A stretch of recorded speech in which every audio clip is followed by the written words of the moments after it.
Nad Prievidzou podľa miestneho záhradkára tečie hnedá voda rovno do potoka.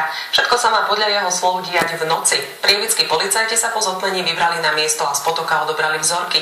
To, odkiaľ pochádzajú, ukážu až výsledky. Napriek tomu začali vyšetrovanie.